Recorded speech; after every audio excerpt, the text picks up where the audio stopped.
3rd and 8. Carr looking for it all. The rainbow. Oh, it's snared for the interception by Kenny Moore. Fantastic defensive play. You know, he's the best defensive back to come through this building, you know, probably since Bob Sanders. I mean, I know he leads the Colts in most interceptions in history, most defensive touchdowns in history. It's kind of like sad as well. Like, dang, Anthony's gone. Like, great dude as well, but he hasn't left yet, so who knows he might be on the team. I don't know, but it's just like there's a possibility of him being gone too. So you're a professional, you have a job to do, and that's why you're here. You're going to compete, and I mean, and I think Anthony knows too. It's only going to help him by competing and doing well. So, in my opinion, I think Anthony Richardson should stay in Indy because I think this is the best team for him. Here, Indiana move. We from Indiana move. We from Indiana move. I'm an Indiana move. Touchdown, I-N-D-Y. And he lost the ball. There's a fumble. Who's got it? The officials say the Colts do.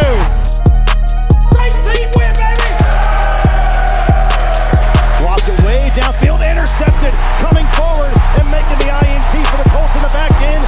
To see the Colts win Super Bowl. Hey, win on 3. 1, 2, 3, win!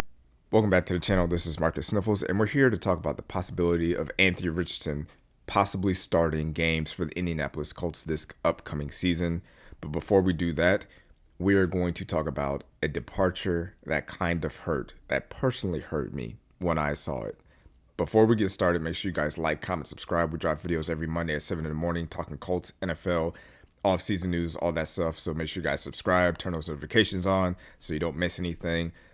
So the first thing we're going to talk about, Kenny Moore. The last video that we did, we talked about Kenny Moore requesting a trade. And at that time, I was a bit frustrated because of the timing. Like, obviously, I was upset that he would request a trade to begin with because I like Kenny Moore as a player. I don't want to see him in a different jersey, but I understand it's a business and he's also looking out for himself. But the timing of it was very, it was just confusing because at the end of the season, general managers, coaches, players have like end of the season meetings where they talk to each other about, hey, how did the season go? How do you feel about coming back next year? Do you want to see things go differently?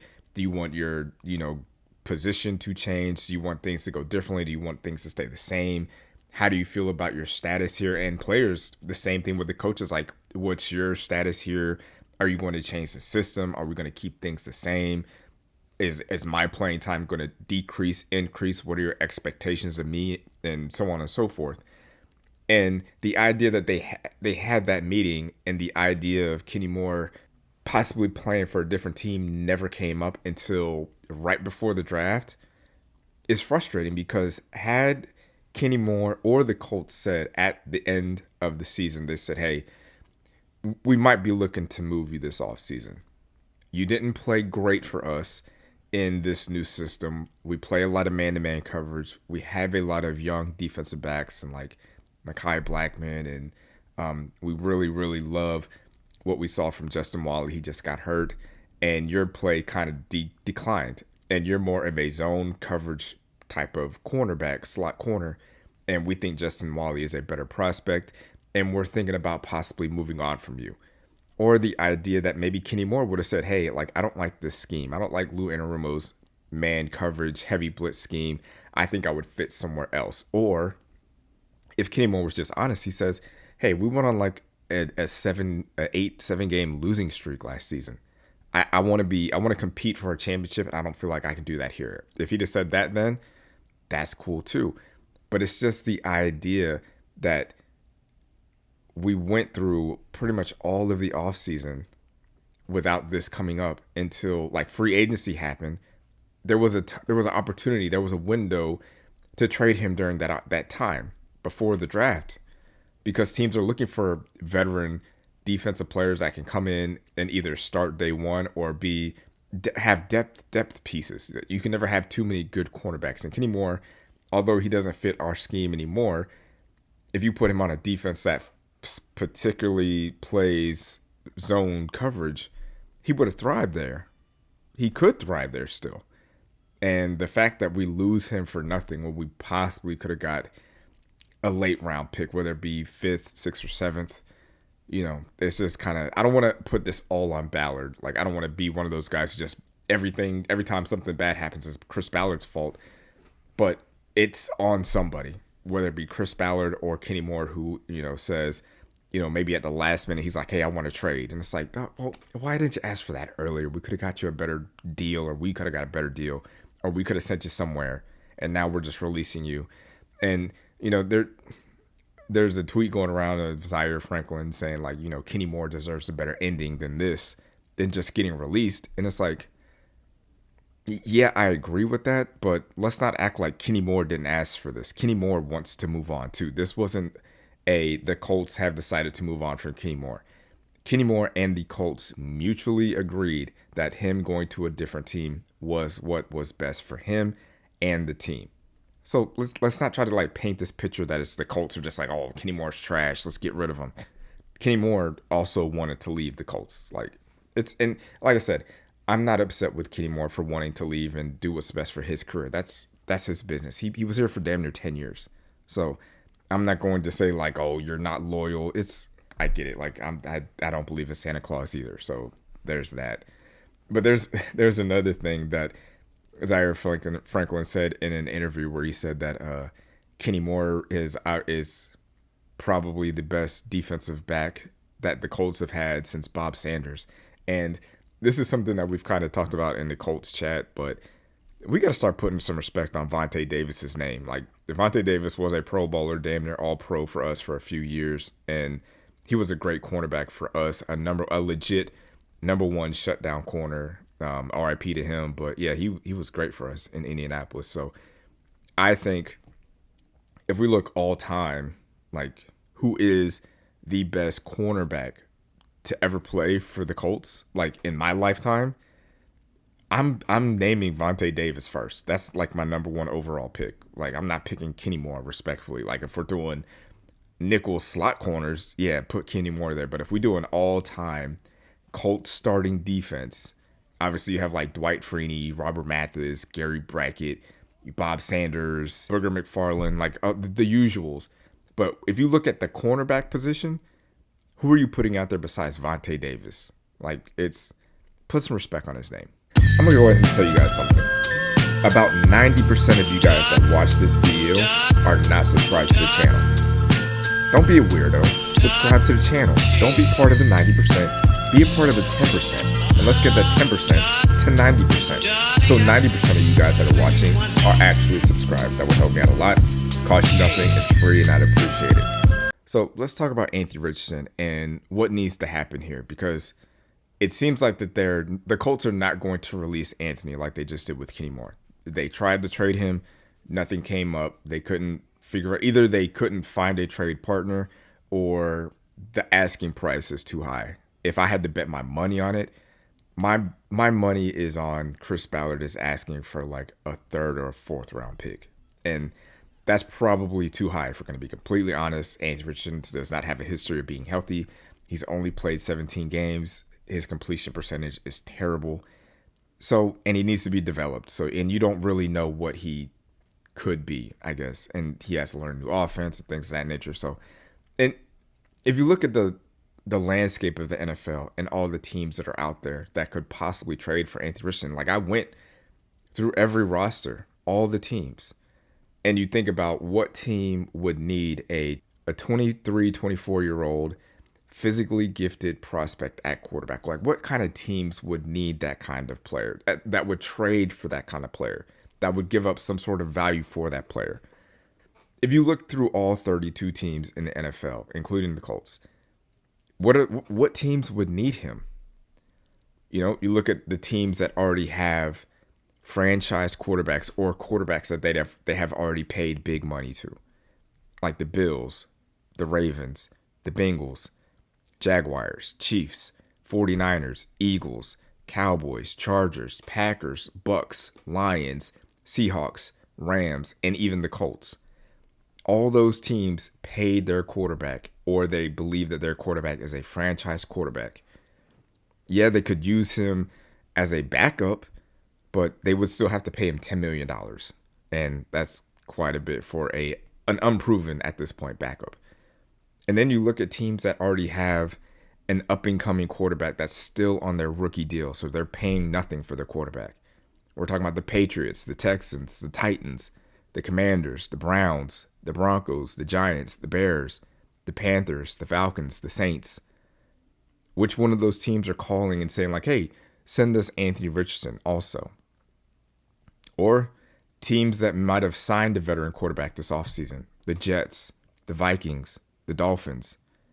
Are they also now, after paying and signing a big money quarterback, are they going to then send more assets to bring in Anthony Richardson? Most likely not. And then you look at teams that drafted a quarterback, the Raiders, the Cardinals, the Pittsburgh Steelers. Those teams are doing it either. And you also have to consider some of these teams that signed a quarterback in the offseason also drafted a quarterback. And some of these teams that have their franchise quarterback also drafted a quarterback, like the Chiefs drafted a quarterback. The Las Vegas Raiders, who drafted a quarterback number 1 overall, already have Kirk Cousins. Like, look through these rosters, look at these teams, and you tell me which team Anthony Richardson would have a place to be on that would be better than the situation that he has here. Because if he goes to any other team in the NFL, he's going to be a third string buried in the depth chart. He's not going to have a chance to play. Anthony Richardson's best chance and best opportunity to play in the NFL is as an Indianapolis Colt.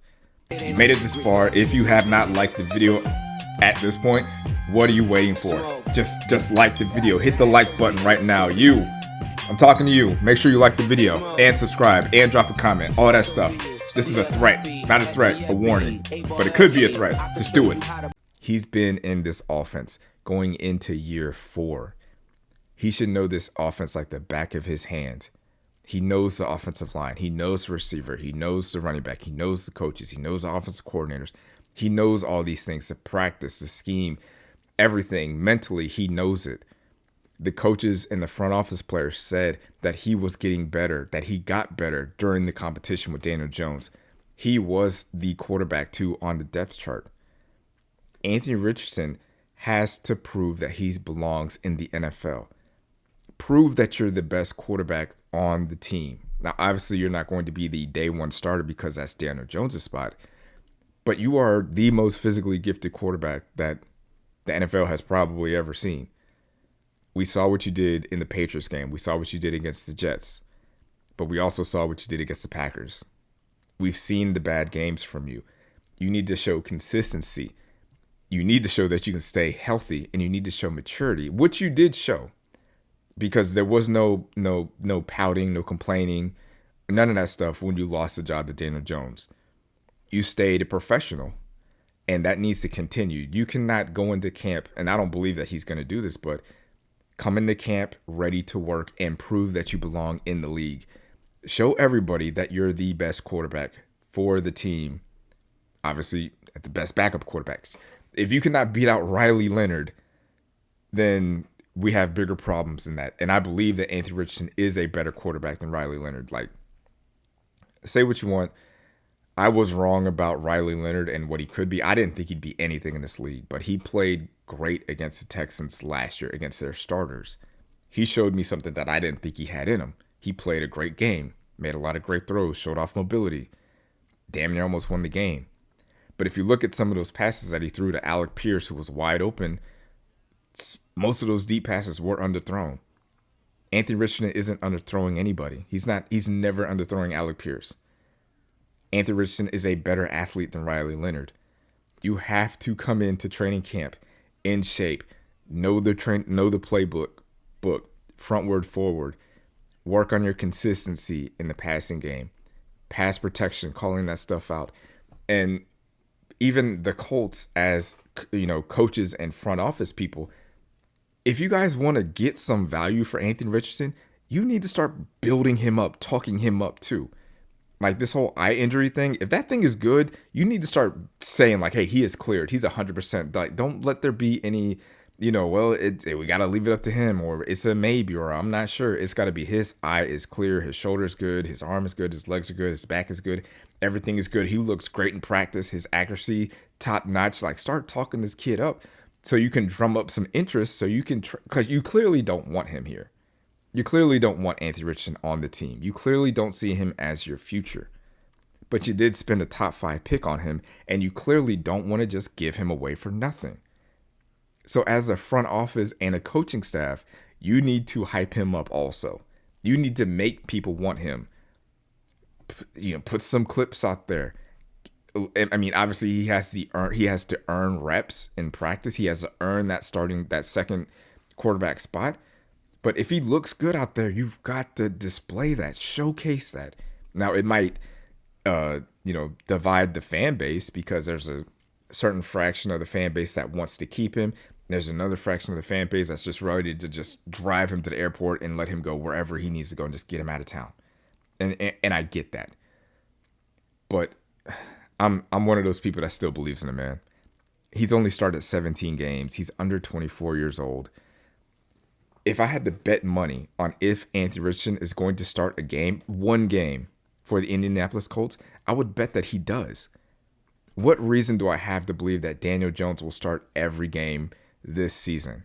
Why would I believe that? What reason could you convince me of that? He's been in the league almost eight or 9 years. He's only had one full healthy season. It's not going to continue. Daniel Jones is just as injury prone. He gets hurt out there. It happens. I would rather have a quarterback that has the huge upside that you guys keep telling me is getting better every offseason. If you tell me that Anthony Richardson can bring his completion percentage from the 50s to like the low 60% or 65%, can you imagine what that could do with his running ability, with Jonathan Taylor, with our offensive line, with Tyler Warren and Alec Pierce out there? You'd rather have Riley Leonard out there doing checkdowns and underthrown deep balls? No, give me the upside. And if he comes in for Daniel Jones for 1 or 2 games and he just completely lights it up, then, if he does it before the trade deadline, you can trade him then, or do a sign and trade or something and try to get some value for him. Or you can decide like, hey, maybe we gave up on this kid too soon. His upside is higher than Daniel Jones. We can get out from under that contract fairly easy, and let's just ride with the young guy and go back to what we plan to do. And maybe he does. Maybe he just needed more time to develop.